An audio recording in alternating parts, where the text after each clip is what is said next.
हरिओम तत्सत, हरिओम तत्सत, हरिओम तत्सत. We begin this live session with traditional Om chanting. Please close your eyes and feel your body and mind relaxed and a bit calmer. Inhale.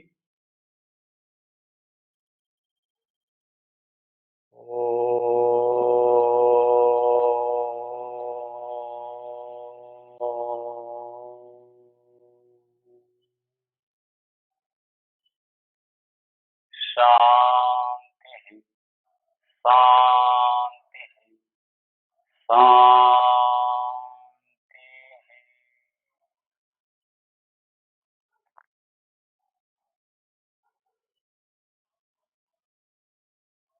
Gently open the eyes.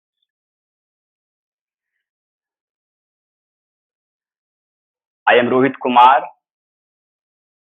I welcome you all on behalf of Trip Moksha team, which have organized this video talk, video classes on this auspicious day of International Yoga Day. This day is of very prime importance because it reminds us to something that relates to the whole of our being, personality, and welfare. I also thank to all my colleagues who has already joined until now and who will be joining after me throughout the day. For now, we have an interesting topic to share our opinions about. That is yoga, its importance, approach, and limitation. Before I begin to discuss anything about these 3 points, I would like to request you all to allow me to use the word yog in place of yoga, and there are more words where in the end of the word we try to pronounce a or a with a stress. So I will not do that. So when I speak yoga, you must understand that is yoga. When I speak tantra, you should know it is tantra. If I say Mooladhar, it's Mooladhara, and so on. So I go with these 3 key points for now: importance of yoga, approach of yoga, and limitation of yoga. In order to clarify these 3 key points, we just have to understand, like life, the subject of yoga is also very ancient. If we want to trace the history or the point of origin, we go in the unfathomable history of time. Perhaps we cannot find how it originated, how it began, and from what point. Difficult to say. But we have several evidences, several talks about the antiquity of yoga, its branches, and its practical value. Yoga is not an independent topic, however, it's very vast. It is a topic in the field of Tantra. When I use the word topic in the Tantra, I mostly relate to the orientation of people in the modern time. We have to see commonly what people do in the name of yoga. Everywhere in the world, even in India, we can easily find out. We can easily see that. So, what do they practice is mostly distorted shape, size, and presentation of Hatha Yoga. We don't need to discuss now the history of Hatha Yoga. We just need to understand what we do is a certain limited aspect of yoga or spirituality or lifestyle. But antiquity is traceless. So from where it comes is Tantra, and Tantra was a lifestyle. It still is. For some reasons, we don't name it, we don't talk about it. That does not mean it's obsolete. It is there, always present. Somewhere it is naked, somewhere it is under cloth, under garments. But it's the same thing happening all around the world. So we have to go into the pages of Tantra, or we have to take resort to some wise people who have spent enormous time, who have sacrificed their own pleasures of life, like scientists, to understand and to evaluate the whole process. They say the practice that was there was called Tantra. As I have already said, Tantra encompasses all aspects of human personality. There are several thousand texts. What I have studied, it was 14,000 different texts of Tantra available because of innovation, because it was discarded, and several other reasons. Those have become obsolete. But whatever we have available now, we can take help from that. So one of the texts is called Varahi Tantra. In that Varahi Tantra, the list of topics have been discussed that Tantra deals with. It has cosmology, creation, dissolution. Yoga is one of those topics. Ayurveda, archery, magic, alchemy, different kinds of other topics. In that, yoga is also one of those. So we have to pay respect to that vast science of knowledge, that is Tantra,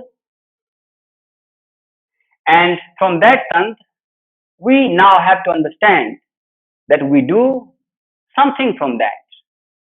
So yoga discusses, according to Tantra,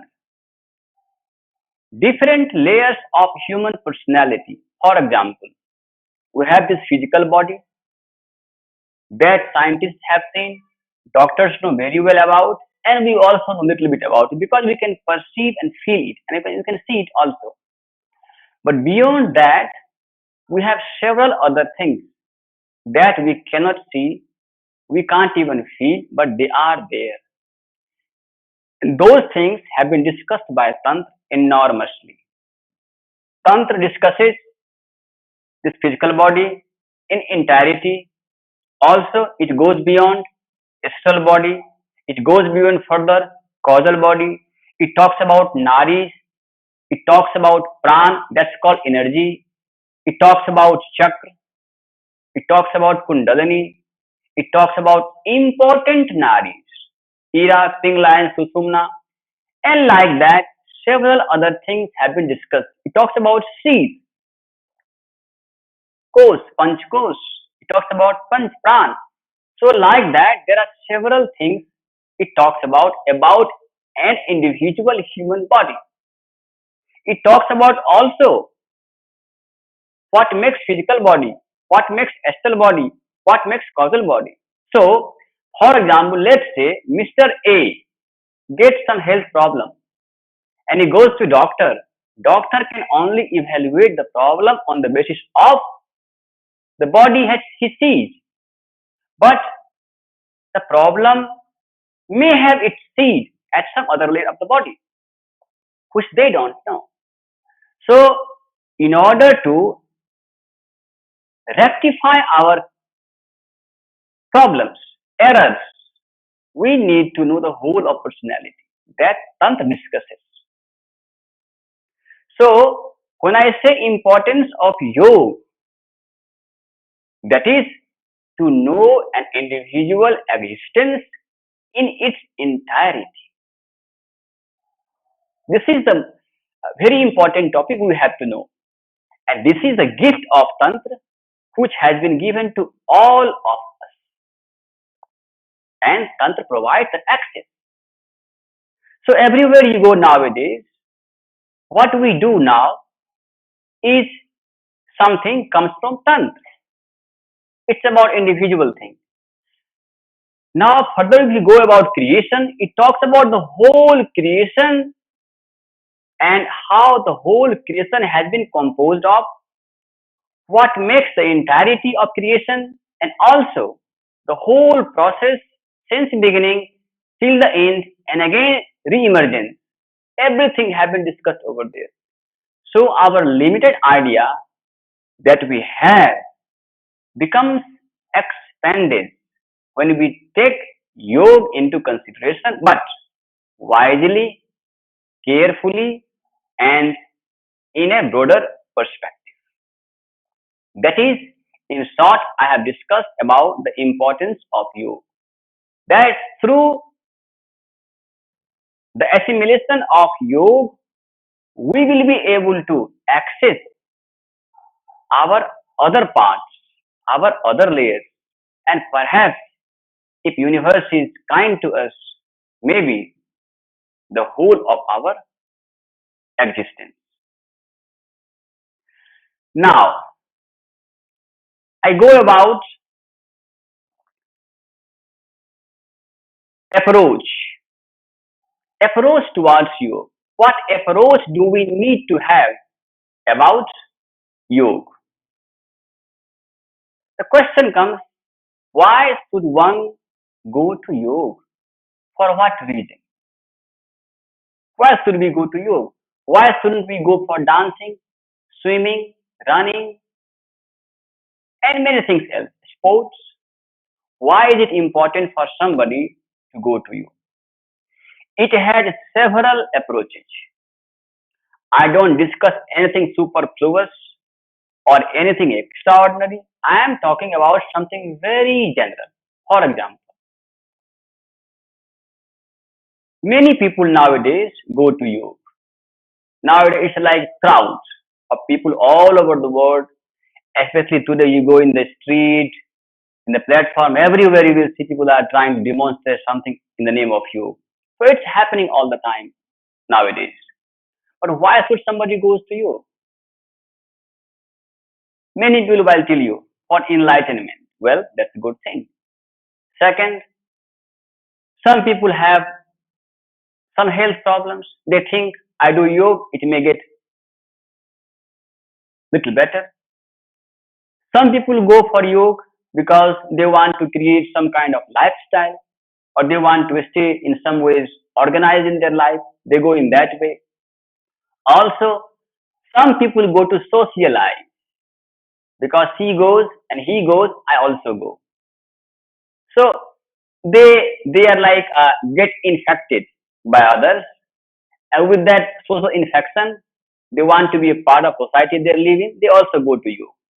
But in this crowd of many people for different approaches, very few of them are regular, and also in their regularity, very few or the very minimum of them are to the point, exact, and requirement. Among all the different approaches, I choose one: need, necessity. we must go to something first, depending upon what is necessary for us, what is needful for us. In the kitchen, we have too many things. Shall we eat the all stuff in the kitchen now? In the shop, there are several things sold. Should we go and buy everything in the shop? So we need to know our requirements, our needs, what actually we need, and that is something which will shape our approach. So for enlightenment, we must go to somebody enlightened. It does not come very cheaply. Vivekananda writes, the road to enlightenment is extremely difficult. It has countless jerks. So for that purpose, we go somewhere else. We have to search, we have to seek, we have to be blessed. That's another one. Now comes regularity. To get something in yoga which can make our life more regular. So look at the practices in yoga. There are in Hatha Yoga, as I have already said, what we do in the name of yoga is mostly Hatha Yoga and mostly distorted. Very few of us do correct. Very few of us do correct, authentic, and to the point. But we do. That is nicer. So our approach is our need, and that need is first our well-being. The errors are corrected. So the total correction of errors will not be possible until we correct the error, we amend the errors from all layers. So in the combination of practices which we do in yoga includes several things. It includes asan which we call asanas. So I say asan. Various postures in yoga are available. They have their own importance. For example, we do headstand. All of us know the flow of blood is inverted in headstand.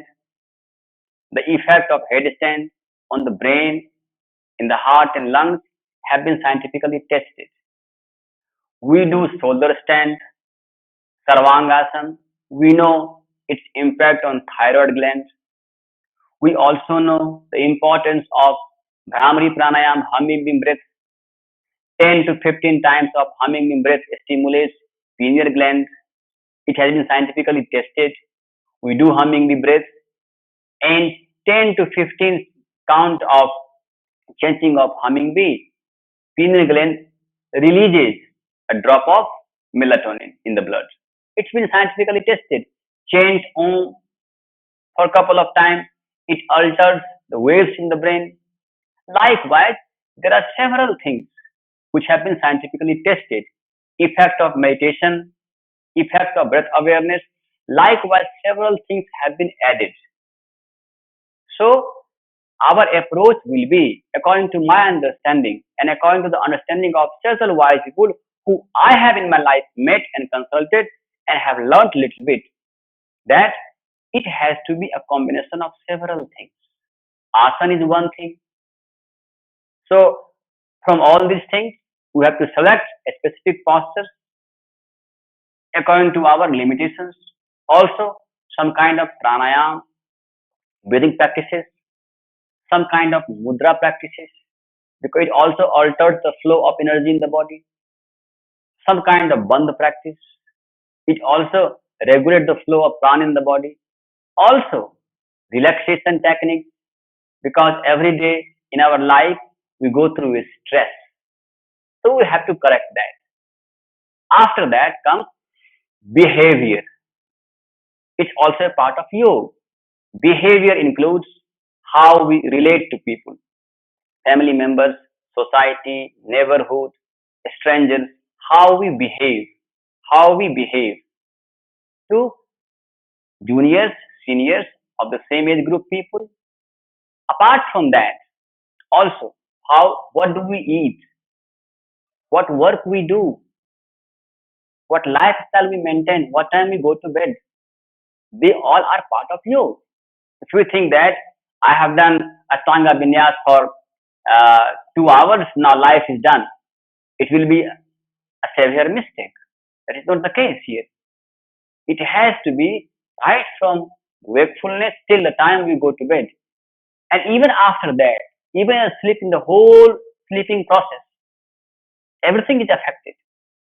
So, not only the postures, not only various styles, but also life, how we live, what we eat, how we eat, and how we spend the whole day and the whole night. That is the study of yoga according to Tantra. So, approach of yoga I have discussed in short. So, we have to relate to yoga, we have to accept yoga in our life according to our need, not according to our desire, not according to our uh, influence that we have received from somebody else or some group of people. No. What actually do we need? A drop of water is enough for an ant, although there is sufficient water in the ocean. So, from the bulk of knowledge, we require something specific, limited, but we require several things. The approach of yoga is in that way already discussed.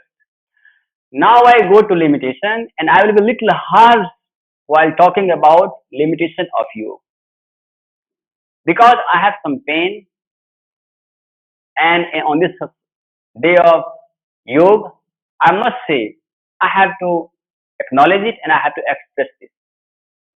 Nowadays, we have been flooded by the styles of yoga. That is not nice according to me, but that is nice according to some way of understanding and some way of looking at things. Because of various styles, a lot of people are flocking towards yoga. But because of various styles, maximum of us are diverted towards something else.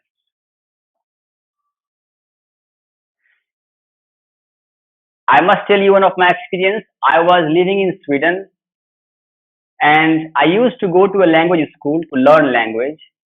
The teacher asked me in the class about my profession. I said yoga teacher. So the moment I said yoga teacher, I said yoga larare.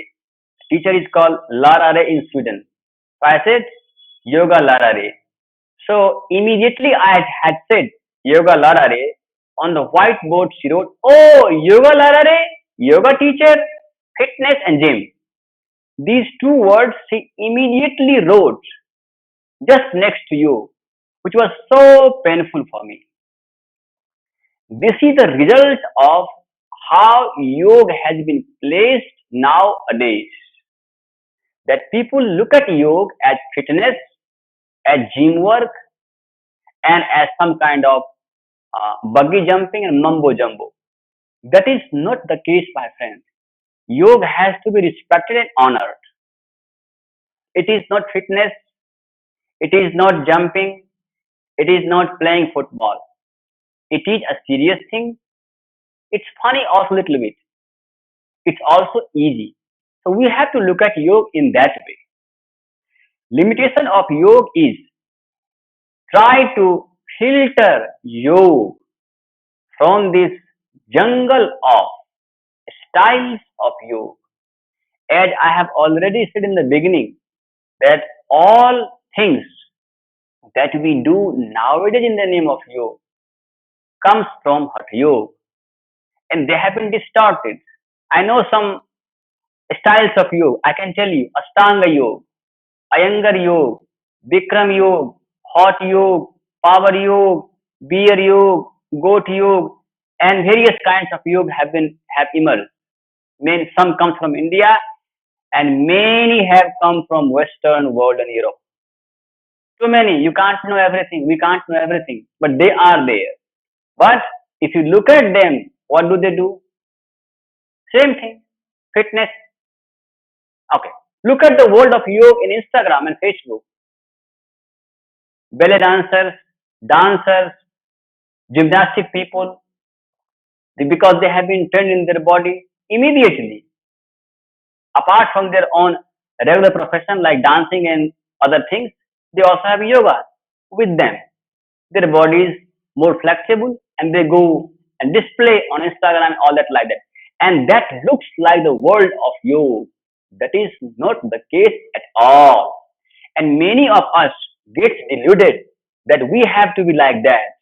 We have to be flexible more than a monkey to be into yoga, to be called a yoga teacher or to be called somebody in yoga. That's not the case at all. So, limitation of yoga includes filtration of all these things and try to check out the genuine, authentic, and something very specific. So, from the bulk of postures, 50, 100, 200, and millions, 25, 30, maximum 40. And among those 40, depending upon the age of people, it has to be designed. A children should not be brought into yoga until they are 9 because of the function of glands which begins on different ages.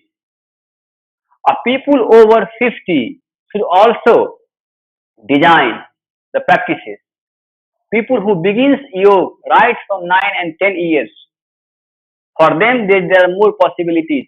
People who begin yoga when they are 30 and 40, then they have to also see their own limitations. People who begin yoga when they are 70, for them also there is some available things. But for none of these people, any of these buggy jumping, mumbo jumbo is allowed and is helpful. What we do? What is the case? 200 hours training, a month training, 15 days training, and one becomes a yoga teacher. That also must not be seen a very privileged thing. I would hope that very few of us or some of us may inspire our children from childhood.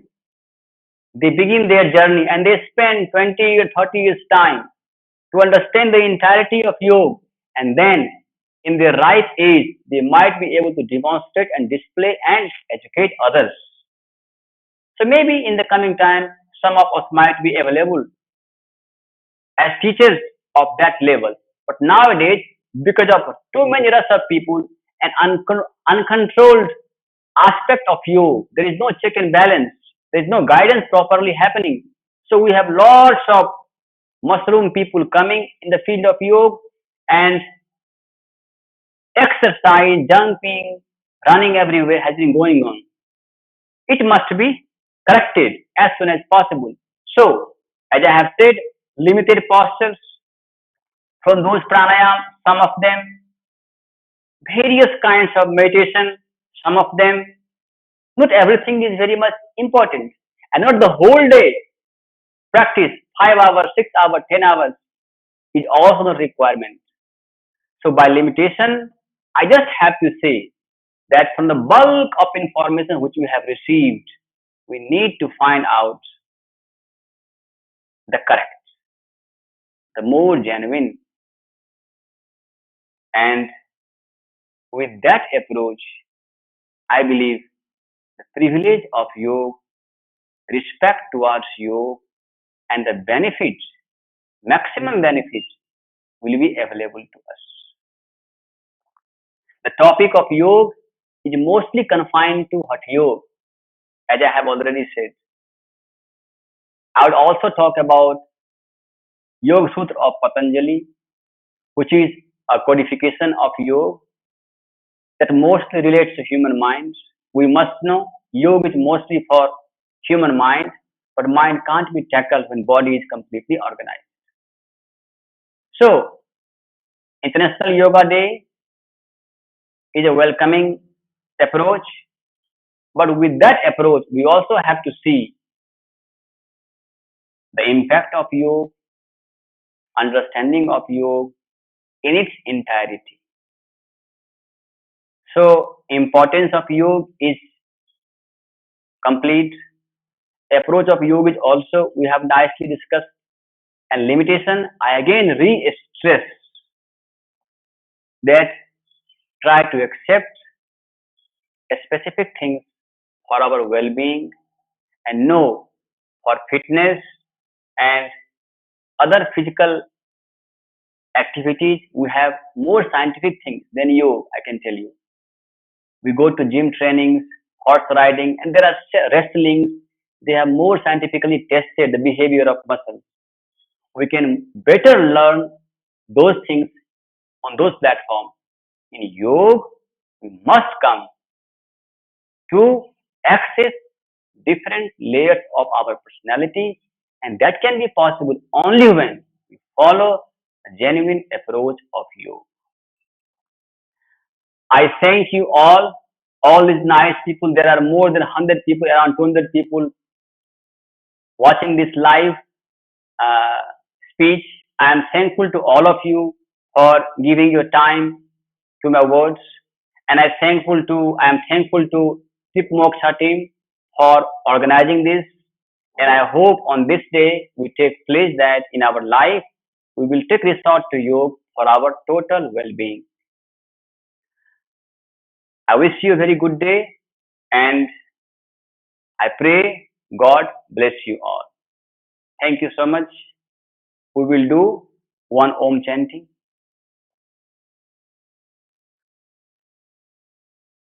Please close your eyes. Inhale.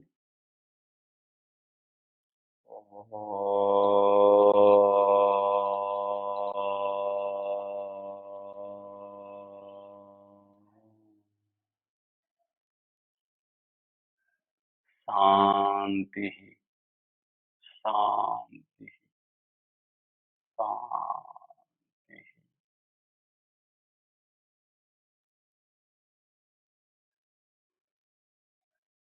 Gently open the eyes.